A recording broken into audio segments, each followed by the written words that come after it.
हुसैन दलवाई, आज इस तरह से प्रेस कॉन्फ्रेंस आपने आयोजित की है मुंबई के अंदर साता क्रमांक 232 में, आखिर इसकी वजह क्या है?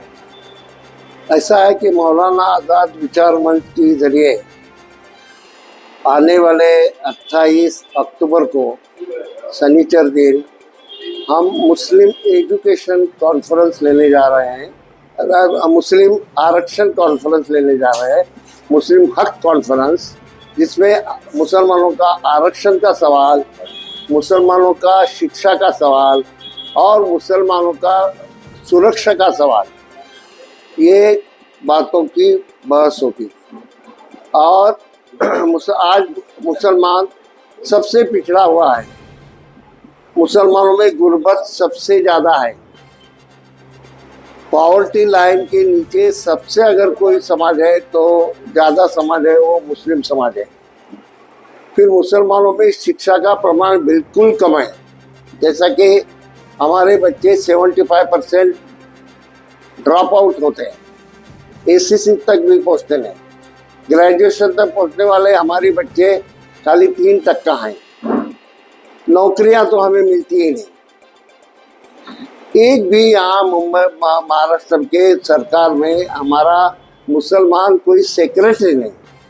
बड़ी ताज्जुब की बात है। एक ज़माने में हम जो जिस स्तर पे थे उससे नीचे गए, दूसरे सारे समाज कहाँ न कहाँ ऊपर गए। मैं आदिवासियों में काम किया हूँ, मैं दलितों में काम किया हूँ, मैं ओबीसी में काम किया हूँ, और कहाँ न कहाँ मैं देख रहा हूँ कि उनकी थोड़ी बहुत तरक्की हुई है, बहुत हुई है ऐसा भी नहीं, लेकिन मुसलमानों की तरक्की छोड़िए वो नीचे गया है। तो ये सारे सवाल कि कहाँ न कहाँ बहस होनी चाहिए, मुसलमान अपने हक के लिए तैयार होना चाहिए, हक की लड़ाई उन्होंने लड़नी चाहिए। इसलिए ये कॉन्फ्रेंस हम लोगों ने ली है। ये कॉन्फ्रेंस में फारूक अब्दुल्ला साहब उसका उद्घाटन करने वाले हैं, शरद पवार साहब और नाना पटोले खास मेहमान करके आने वाले हैं। दिग्गज मेहमान ही बड़े पैमाने पर यहाँ हमारी कांग्रेस पार्टी की मुंबई की अध्यक्षता करने वाली वर्षा गायकवाड़ रहेंगी। आईपीएस ऑफिसर जो रिटायर नहीं हो गए, जिन्होंने इस्तीफा दिया है, वो अब्दुल रहमान साहब, वो भी उसमें शरीक होने वाले हैं। मोहम्मद अदीब साहब शरीक होने वाले हैं। आदित्य ठाकरे साहब को भी हमने बुलाया है, वो भी शरीक होंगे। यहाँ के एमपी जो अरविंद सावंत साहब है वो भी आने वाले हैं। यहाँ के एमएलए अमीन पटेल साहब, उनसे भी मेरी बात हुई, वो भी आएंगे। ऐसे 13-14 लोग रहेंगे जो हमें कमिट करेंगे कि ये हमारी सवाल है, हमारा शिक्षा का सवाल, हमारा नौकरी का सवाल, हमारा आरक्षण का सवाल, और सबसे बड़ी बात हमारी 11.5% हमारी ये है तादाद है, उसके मुताबिक बजट में भी प्रोविज़न हमारी होना बहुत ज़रूरी है। हमारी सारी बस्तियां जहां मैं जाता हूं, कितनी गंदी बस्तियां हैं, कितने हालात उसकी बुरी है, महापालिका वहां साफ सफाई भी नहीं करती। ये सारे सवाल है मुसलमानों की स्थिति के बारे में, मुसलमानों के हालात के बारे में, इसमें बहस होगी। और मुसलमानों को एक तरह से ये आवाज़ देने वाले हैं, आप अपने हक के लिए इकट्ठा आइए, ऑर्गेनाइज हो जाइए। हुसैन दलवाई, देश की आजादी के बाद से मुसलमानों का रोना चलता रहा है। सरकारें आती और जाती रही है, लेकिन मुसलमानों की बात करने वालों ने कभी मुसलमानों के भविष्य को बदलने का प्रयास नहीं किया। आखिर इसका जिम्मेदार कौन है? ऐसा है कि कांग्रेस पार्टी ने जब ये सवाल, इंदिरा जी जब प्रधानमंत्री थी तो इंदिरा जी के ज़माने में एक कमीशन तय किया गया था, आयोजित किया गया था, सिंह कमीशन, गोपाल सिंह कमीशन, और डॉक्टर जकीरिया साहब उस कमीशन के सदर थे, उनके बुक में वो सारा आया है। उस वक्त मांग के मुताबिक 15 पॉइंट प्रोग्राम भी तय किया गया, उसका कुछ इम्प्लीमेंटेशन हुआ, कुछ नहीं हुआ। आपका बोलना बिल्कुल सही है। मनमोहन सिंह जी जब प्रधानमंत्री बने तो सचर कमेटी का आयोजन किया गया, और सर्जिकल कमेटी ने कंपैरेटिव स्टडी करके मुसलमानों की हालत लोगों के सामने रखी और मुसलमानों की हालत दलितों से भी बदतर है, ये बात उन्होंने आगे लाई। आगे जाके उन्होंने ही शर्मा कमीशन, क्या नाम उनका, अपना मुझे नाम अभी याद नहीं आ रहा है, वो कमीशन आया और रंगनाथ मिश्रा कमीशन, और रंगनाथ मिश्रा कमीशन ने मुसलमानों को आगे आना है, उनकी तरक्की करनी है तो रिजर्वेशन मुसलमानों को देना चाहिए, ये साफ उनके रिपोर्ट में लिखा। महाराष्ट्र में ये सवाल जब मराठा समाजों के बारे में आया, जब हमारी सरकार थी, तो उसमें मराठा समाज, अभी मुसलमानों से बहुत अच्छी हालत है, लेकिन मराठा समाज में कुछ लोग जरूर गरीब है, उनकी बात मैं गई 40 साल से उनको भी रिजर्वेशन मिलना चाहिए, बात मैंने रखी। लेकिन मराठा समाज और मुस्लिम समाज ऐसी कंपैरिजन नहीं हो सकती, तो भी उनको 16% रिजर्वेशन देना चाहिए और मुसलमानों को 5% रिजर्वेशन देना चाहिए। ये बात तय होगी। रिजर्वेशन के मामला जब हाईकोर्ट में गया तो हाईकोर्ट ने वो बातिल नहीं किया, फेटाल दिया, नामंजूर किया, लेकिन वहाँ हाईकोर्ट ने ये बात कही और बहुत सबसे महत्व की बात है कि मुस्लिम समाज शिक्षा में बहुत ही पिछड़ा हुआ है, तालीम में बहुत ही पिछड़ा है, उसको शिक्षा में रिजर्वेशन देना चाहिए। सरकार ने पूरी तरह से मदद उनको करना चाहिए कहा है, लेकिन उसके बारे में कुछ हुआ नहीं, सरकार बदली और आने वाली सरकार जो बीजेपी की थी उन्होंने उसमें कुछ किया नहीं। तो ऐसा एक बाजू ये है, दूसरी बाजू ये हम लोगों ने संगठित होके हमारे हक के लिए जो मांगे करनी चाहिए थी हमने भी नहीं की, हमारी भी गलती है। ये कहाँ न कहाँ मुसलमानों ने सारे सवाल बाजू करके ये सवाल हमारे बच्चों को शिक्षा कौन सी भी हालत में मिलनी चाहिए, उनको शिक्षा में रिजर्वेशन मिलना चाहिए, उनके लिए अच्छी स्कूलें होनी चाहिए, उनके लिए बोर्डिंग होनी चाहिए, उनके लिए स्कॉलरशिप होनी चाहिए, ये मांगे हम लोगों ने करनी चाहिए। दूसरी बात, और मुसलमान जहाँ रहता है वहाँ की बस्ती का सुधार करो, वहाँ डेवलपमेंट करो, ये बात है।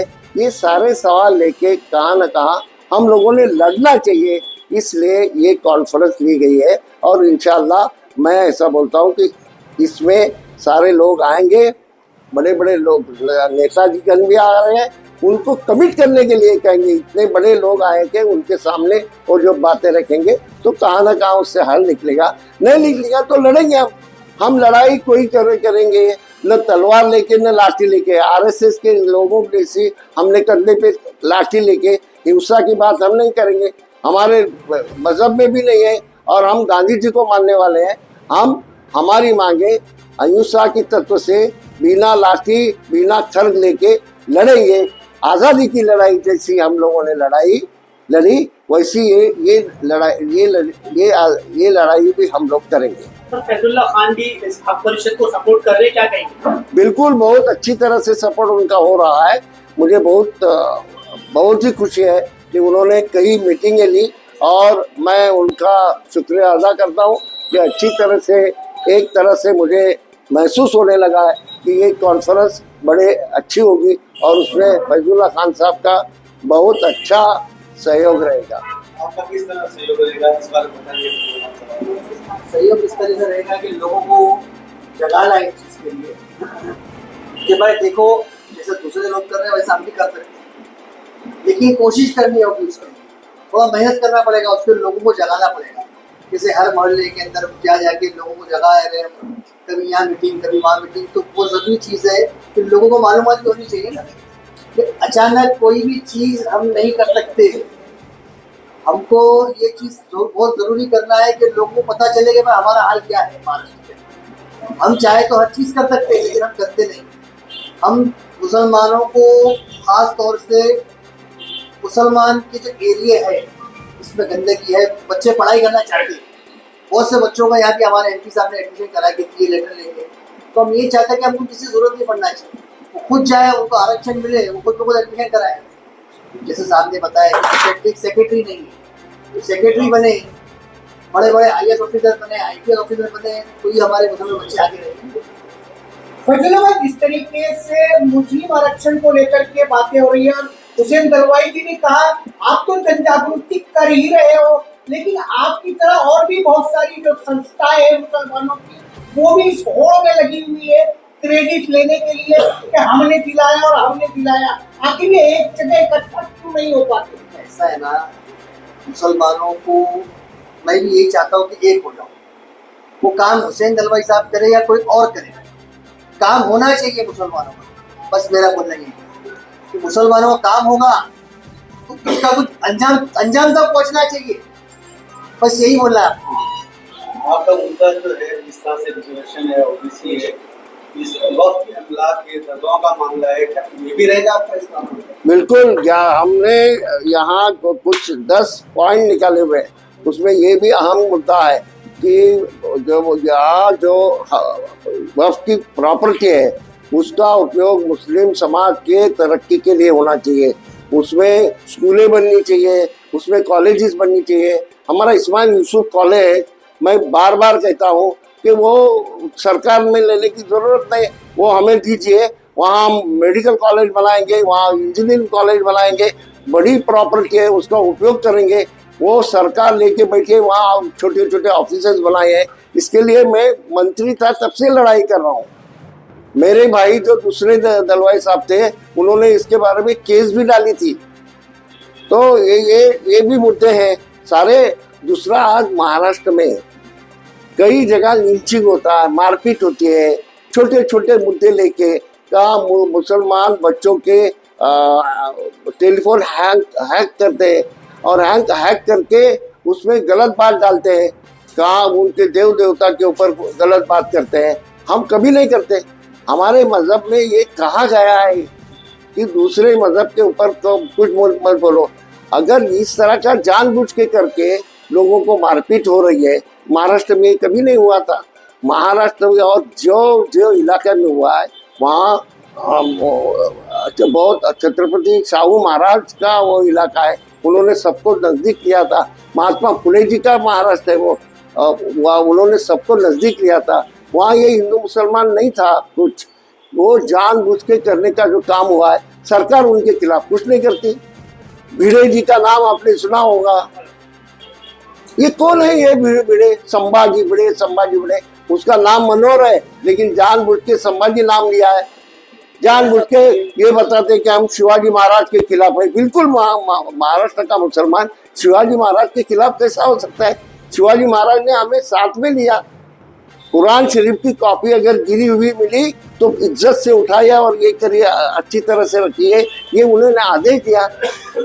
एक यहाँ कल्याण की सूबेदार की बहू को वह उनके दरबार में लाया गया और उनके सरदार ने कहा ये आपके लिए लाया, तोहफा लाया है।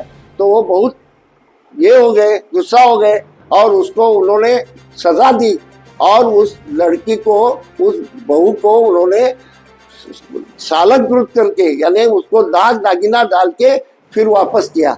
ये शिवाजी महाराज थे। और जानबूझ के शिवाजी महाराज के खिलाफ मुसलमान बोलता है ऐसा दिखा के हमेशा गड़बड़ी करने का काम होता है। इसमें मुसलमान कोई नहीं रहता।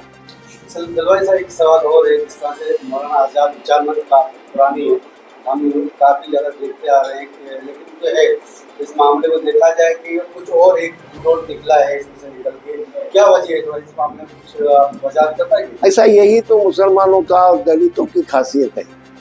कोई अच्छा काम चले ना, उसमें ये डालने का काम, तीर डालने का, खलल डालने का काम करने का मेरे ख्याल से गलत बात है। लेकिन मैं उसके ऊपर ज्यादा नहीं बोलूँगा। लोग जानते हैं कौन काम करता है कौन नहीं करता है।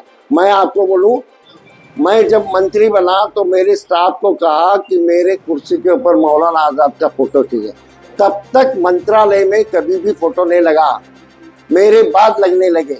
फोटो भी उनको मिलता नहीं था।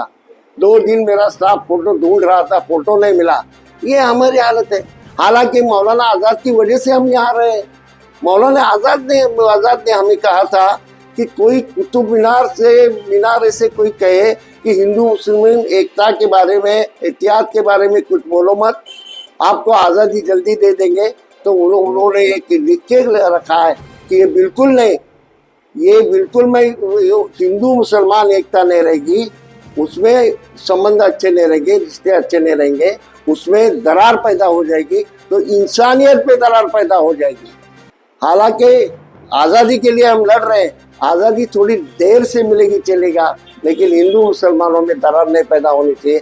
ये हमें मौलाना आज़ाद साहब ने कहा, लेकिन हम मौलाना आज़ाद को कहाँ लेके गए? हम गए उस वक्त हमारे पुरखे गए जिना के साथ। हमारी भी गलती है ना, हम गलतियां करते रहे, जो सही बात है वो उठाते ही नहीं।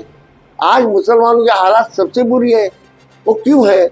उसके ऊपर सोच विचार करके इसके लिए लड़ाई करनी पड़ेगी। जब तक हम इकट्ठा होते नहीं तब तक कोई होगा नहीं। आपने जो सवाल उठाया, कांग्रेस ने क्या किया? कांग्रेस ने बहुत कुछ किया, लेकिन मैंने क्या किया? सोचना ये चाहिए, उसके लिए सरकार के ऊपर जो दबाव लाना चाहिए, वो दबाव लाने में हम कम पड़ गए। एक बहुत बड़ा नेता मुझे ऐसा बोला कि कांग्रेस, आप मुसलमान क्या मांग रहा है? मुसलमान कुछ मांग ही नहीं रहा है। मुझे बहुत दुख हुआ, मुसलमान कुछ मांग नहीं रहा है। हमारे बच्चे आज मारपीट हो रही है, उसके लिए हम मोर्चे विर्चे निकालते हैं? कुछ नहीं होता। कोई दलित को मारे तो मोर्चे निकलते कि नहीं? एक ब्राह्मण के ऊपर अगर कोई कुछ होगा तो गड़बड़ होगी ना। एक जरांजे पाटिल अनशन को बैठा, पूरा महाराष्ट्र का मराठा जागा ना। अगर ये इन्होंने मुझे कहा कि आप अनशन को बैठो ये सवाल के ऊपर, क्या मुसलमान इकट्ठा होगा? मरने के बाद शायद आएंगे सब लोग।